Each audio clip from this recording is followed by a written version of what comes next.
Who could I possibly be showing you today? Welcome back to episode 2 of inkedabroad, where I show you the greatest artists of modern tattooing across the planet, and we dive into their biography, their style, their creativity, everything about them, just to show you how phenomenal they are. And if you didn't see last episode or you're new to my content, I document the world of tattoos, where I dive deep into the cultures and the history of tattooing, all the way to finding the greatest artists of modern tattooing on the planet today. And with each of these episodes on YouTube, I cover 5 of the greatest artists from a certain country. And today, we're going to Italy. So, andiamo.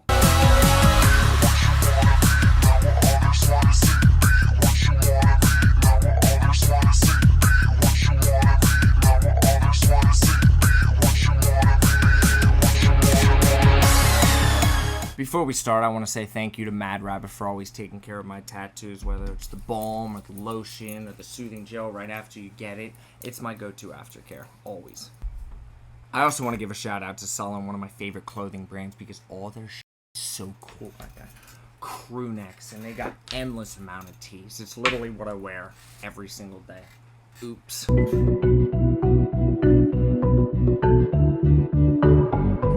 Now let's talk about Italy. The Italians, unbelievable when it comes to art. These people have been curating some of the most incredible masterpieces we have ever seen for centuries. From architecture to sculptures to paintings to food, they just know how to perfect it all. Just to name a few of the greats, because the list just goes on and on. Titan, Caravaggio, I think I said that right, Raphael, Michelangelo, Donatello, Leonardo da Vinci, and they kill it in all of these things. So of course in tattooing, they absolutely blow it out of the water. Now, how long has tattooing been going on in Italy? They can't exactly pinpoint when it started, but there's evidence that suggests that they were doing it in the Etruscan era, which came before the Roman Empire. And then there was tattooing going on in the Roman Empire, where they would mark slaves and criminals with tattoos. And then also the Roman soldiers would get tattooed to mark what they were in the infantry or in the military, and also their accomplishments in battle. And now that we're in this new era of tattooing, you see this experimentalism with artists that is just pushing the boundaries in so many different styles and so many new styles that are being created.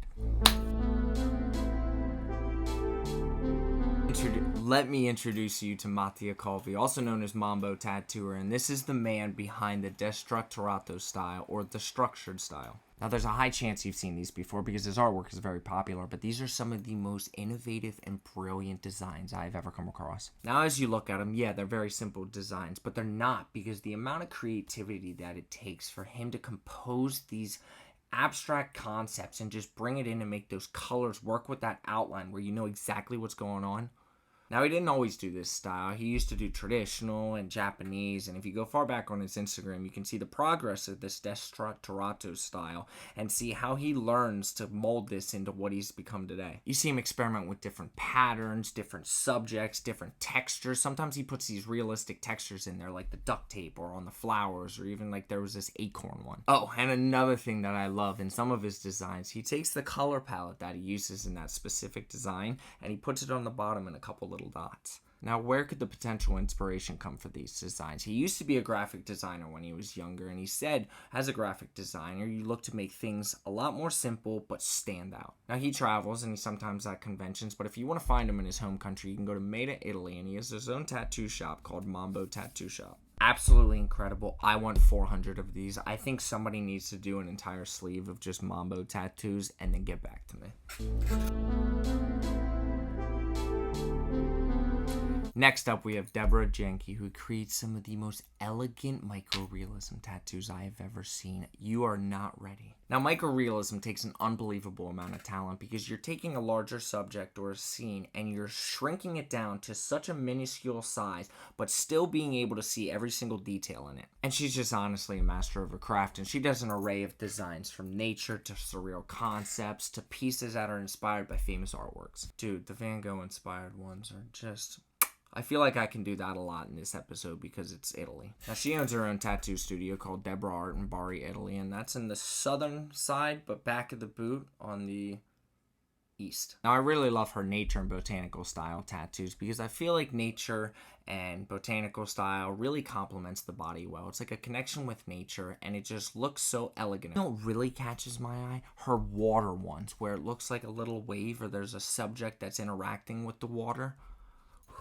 It's just wild to see how real and detailed these look, because it takes an incredible amount of time and dedication for an artist to learn all these different textures and shadows and depths, and to be able to blend these surreal concepts together and two completely different subjects together to be able to compose such a beautiful piece of artwork. She's one of my favorite artists on the planet, and I've been following her for a long time now, and every single time that she brings a new piece of artwork out, I am mesmerized by it.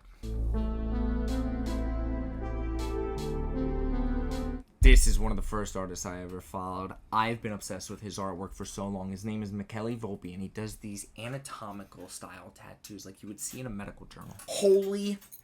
I can't say that on YouTube, but just know, you know what I said. Now, Michele has spent years studying anatomical books and science books just to get a better understanding of how things work, so he's able to portray that in his art. And there's also a little documentary on YouTube that you can see, and it gives a little bit more about his story. Now, what I love about these tattoos, besides everything, is his ability to take an idea, your idea, his idea, and turn it into this scientific composition. The possibilities are endless, and what really sets him apart, besides the style already being super unique, is the fact that he puts so much time and dedication into studying the history, the aesthetics of the journals, the scientific functionalities, in order to turn new ideas into these functional concepts. Now, what's cool is if you look at his Instagram, underneath each piece of art, you can see the inspiration for the piece. So take this piece, for example, this bee diagram. But instead of just getting a bee tattoo, they were able to take this definition of a bee's behavior and then just turn it into scientific art. These tattoos are perfect for anybody, but for you doctors, nurses, scientists, all of the above, these are up your alley.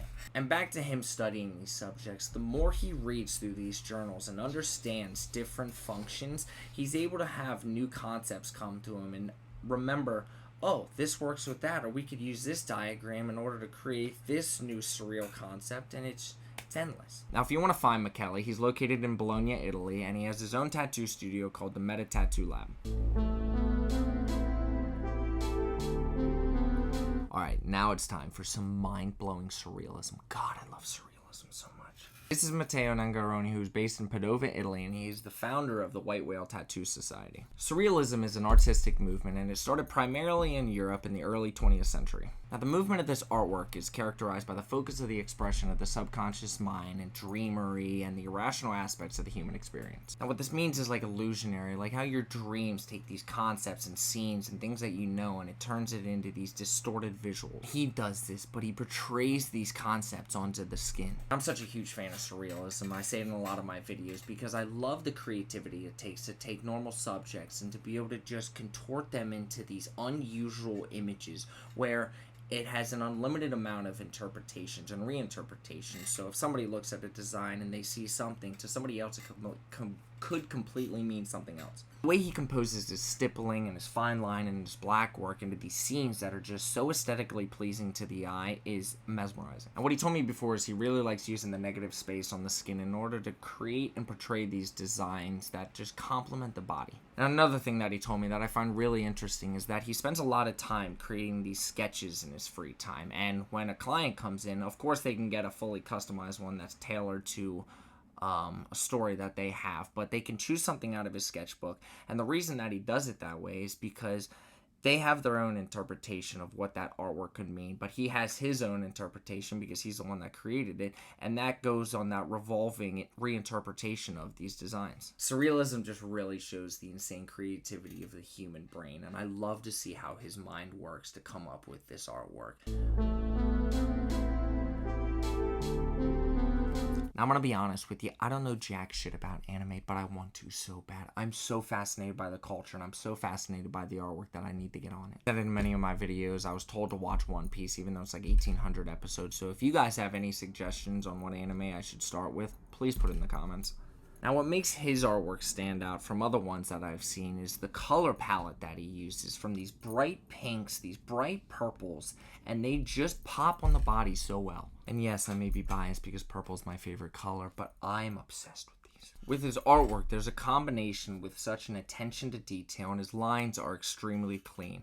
But the bold palette that he uses and how solid the color is really just brings those two together So, now I'm not completely lost here. I do recognize a couple of them, like the Yu-Gi-Oh!, the Blue Eyes White Dragon, or the Sailor Moon, or the Bratz doll. But what I really find interesting is his ability to take these already existing characters and then he innovates them into these new scenes where he combines different characters. And it really shows the talent and the knowledge, because you have to understand your subject in order to know what it could possibly look like at many different angles. And it's really interesting to see his progression as an artist, because you can see his older pieces that were like in the black, red, and gray style, and then it evolved into this super vibrant pinks, blues, whites, and I just absolutely love that composition. Dude, and this one, this Mewtwo with the Gengars ripping up the Mew and coming out of this Game Boy, that is unbelievable.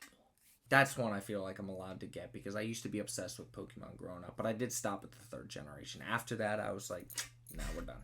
They're so bold. They're so vibrant. They're so creative. They're so well done that even a person like me who doesn't know anything about anime can tell you that this is fantastic artwork. Guys, thank you so much for watching again. I had so much fun making this. I can't tell you how much I love bringing all these artists to you and just documenting the world of tattoos. If you want to see more insane artwork from around the world, please subscribe to my channel. If you want to see any of my shorter form stuff, you can go on Instagram and TikTok. It's at inkedabroad or Dakota White on Facebook, whatever you prefer. Stay tuned next week. We're going to go to another country, and I got 5 more wild ones for you.